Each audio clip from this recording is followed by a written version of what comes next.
My Family Oral History by Michaela Swindells. Family background. My mom is from Georgia, where her side of the family still resides. My dad is from Ohio, where his side of the family still resides. My brother and I, however, were born and raised in San Antonio, Texas. My dad. My dad is a bomb tech for SAPD. My dad has always been one of my biggest supporters, and he always makes sure that I know that he's always here for me. He always pushes me to be a better me. Without my dad, I wouldn't be the person I am today. My mom. My mom is one of the most caring people I know. She always worries about me, and she always tries to look out for my best interests. I'm thankful that I have a mom who cares about me and loves me no matter what. She really is the best mom out there. Some things I learned.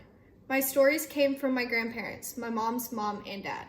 Back in the olden days, married couples had more kids than they do now. Papa England was my great-grandfather on my mom's side of the family. He had 11 kids in his family.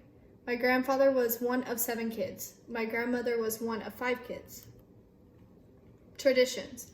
My mom's side of the family is very superstitious. Some of their superstitions include, if you walk under a ladder, that is bad luck. If you break a mirror, that is 7 years of bad luck. If you hang a horseshoe over your door, it brings good luck. If you are driving and a black cat runs in front of your car, you draw an X on your windshield with your fingers to take away any bad luck. It is bad luck to open an umbrella in the house. Don't wash clothes on New Year's Day or take the ashes out of the heater because it will take someone out of your life. Whatever you are doing on New Year's Day will be what you do for the rest of the year. Traditions continued. They all have their beliefs on certain things, but my mom truly believes in one thing every year. That is, if we eat pot roast, greens, mashed potatoes, and black-eyed peas on New Year's Day, then we will be granted with good health, good luck, and prosperity. Every year on January 1st, that is what our family eats for supper. We have been doing this for as long as I can remember. Another tradition that we have is ever since I was little, my mom takes us to see the Christmas lights. We all get in our pajamas and my mom either makes us hot chocolate or takes us to Starbucks to get some. And we drive all over the city looking at all of the Christmas lights that people put up. It has always been one of my favorite things about Christmas, and it is something that I will pass down to my future kids and grandkids. Traditions continue.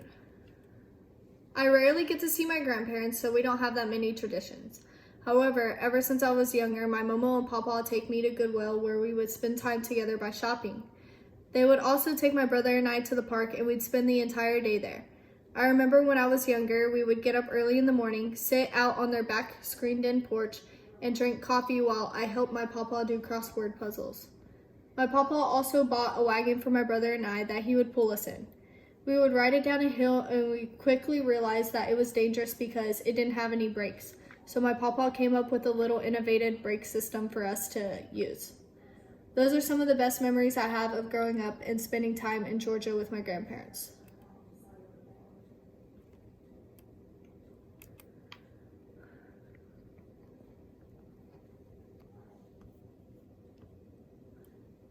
There's a picture of my grandfather and I.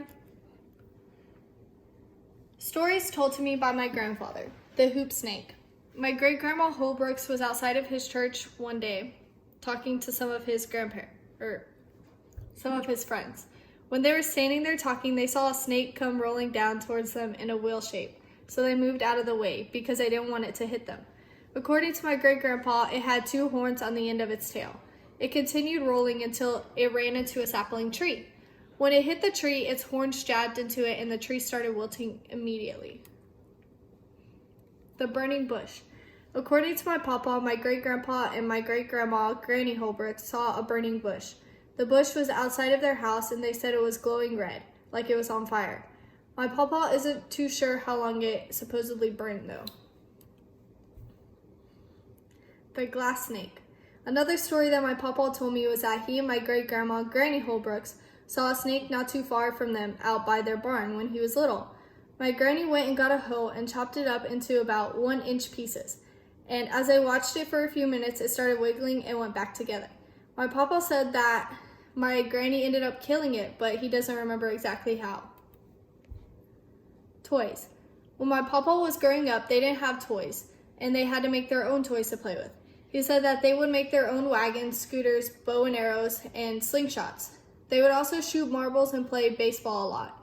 He and his siblings would get a hoe and make a road in the dirt, and they would get a block of wood and use it as our cars on the road. For Christmas, my papa said that they didn't get toys, but instead, my great-grandma, Granny Holbrooks, would keep their gifts in a closet where it would be dark and their gifts would last. Their gifts would be apples, oranges, and soft peppermint candy sticks. He and his siblings would roll the orange to get it soft, cut a hole in one end of it, put the stick of peppermint candy in it, and suck up the orange juice through the stick candy. The candy was so soft it would make holes in it. Then they would eat the candy and inside of the orange so they wouldn't waste any of their Christmas gift. Stories told to me by my grandmother. Church. Back in the olden days when my Momo was little, at my great-great-grandmother's church, they would do the feet washing ceremony just like it was done in the Bible with Jesus washing his disciples' feet.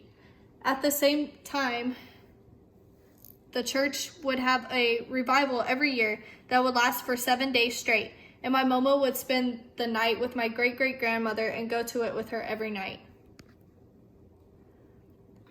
Interesting information told to me by my grandmother. Every year in September, when my Momo was younger, she and her siblings would go pick cotton for a week with my great-great-grandparents and would earn $5 for the week. With the money that they earned, they would use that and go to the county fair on Saturday night. On my mom's mother's side, my great-grandparents had a baby boy that passed away named George. And on my mom's dad's side, my great-grandparents had a baby girl that passed away named Evelyn. And now my grandparents, mom's parents, are named George and Evelyn. Conclusion. Thank you for your time today and for listening to my family's oral history. I hope this gives you a better understanding of where I come from and why I have certain beliefs and traditions. I hope you enjoyed hearing the stories as much as I did learning about them.